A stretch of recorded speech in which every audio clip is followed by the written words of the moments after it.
Wacky sideways worm action. Pitch underneath this here dock. Got a size 1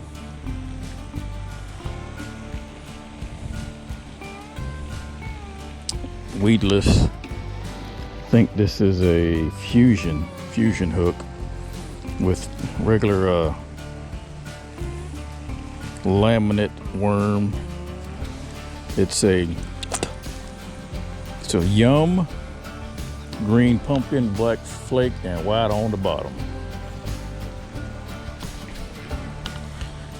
Water's kind of calm, so I don't know what's going on here. As Mark Chestnut says in his song, it's too hot to fish, baby.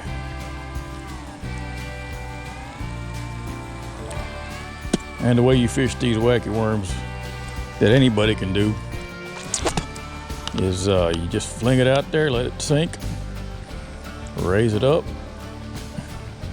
and wait for your line to get taut, tight, pulling, running, whatever you want to talk about. But there's a little underflow. Call it underflow. Some kind of current underneath here that pushes it out from underneath the dock.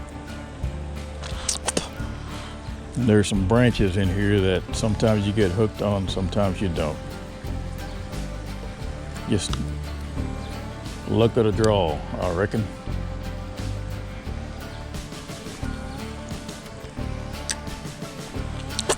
I'm just doing light skips underneath it. The wacky worm skip's awesome, by the way. And the old yum dinger worms, they seem to work pretty good. It's one of my favorites, next to the, what is it, Gamakatsu, oh no, excuse me, the Yamamoto worms that sink really fast. So this one does sink at a good pace, got a little bit of wiggle to it on the way down. Nothing out of the ordinary, and most of the time it does not spook the fish. Just a nice, what they like to call the finesse presentation. When you get more advanced and throwing the wacky worm, I've seen Art Defoe do it a lot, especially when he's like doing some kind of speed fishing down the line on the banks. He'll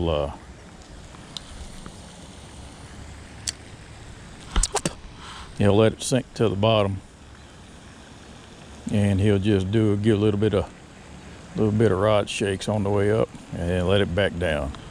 And sometimes that entices them to give them a reaction strike if they're in the area. You know, the bass will come a little bit ways to investigate, and if they like it, they'll take it. If not, they'll probably just sit there and look at it.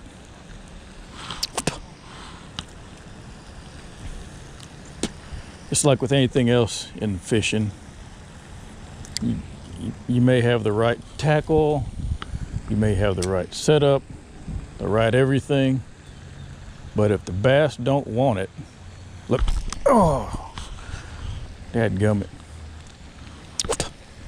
My line started running,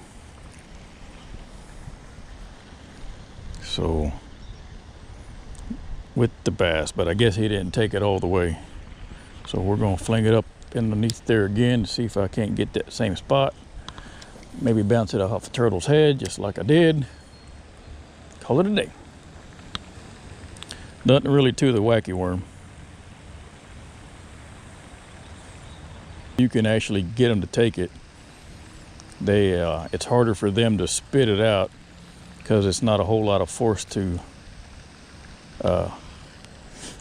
blow back out, because the bass, they create the negative pressure when they take in baits. And as you can see, just a regular old worm doesn't have a whole lot of mass or body to it to throw back out, so they can sit there and try to spit it.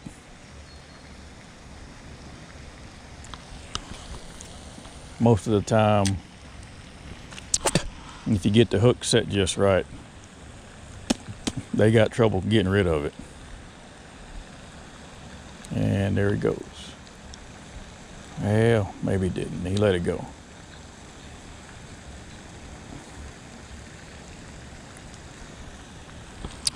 All right, so that's twice whatever was underneath there took it. It's twitching underneath there like something's playing with it.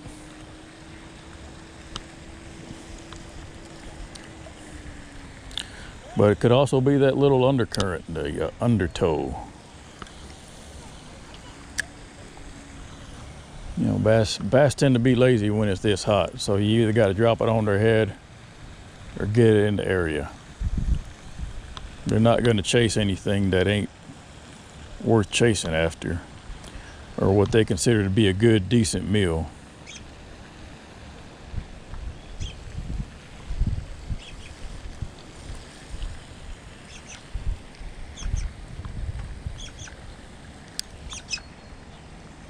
And when you throw this in your hand just like this, if you're skipping it, point the hook away from you. That way when you get out and flick it, you're not digging that little hook into your fingers.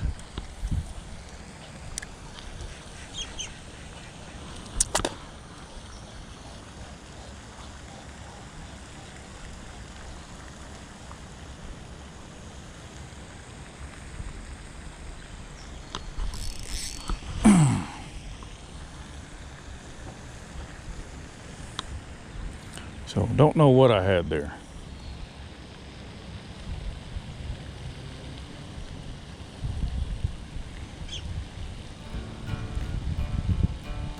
You know, I'd like to say that most folks, whenever they hook something, you're always going to hear biggin', biggin'.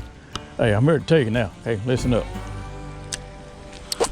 Don't nobody know what's there until they get it out of the water or they can see it coming up. So those folks that can tell you that they got a bass, they got a striper, they got a catfish, it's usually going to be 80% of the time wrong if they call it, unless they do it all the time, which, like I said, in my experience, even the pros, and you've seen it time and time again on these tournaments and everywhere else that you fish. I'm sure you've done it a couple times yourself. When you get excited, you want to think it's a big one, but truth of the matter is you ain't never gonna know until you get it up.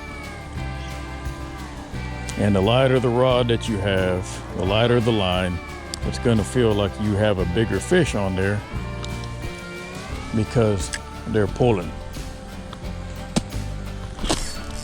Oh yeah, got one, baby.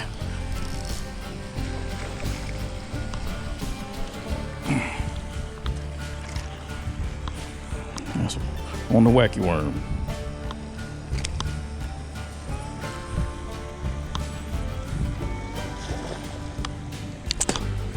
Right through the bottom jaw. So I know there's bigger ones in there. Throw me back. Yes, sir. Yes, sir. Moving right along. Here we go. And that little bitty fish ruined my worm.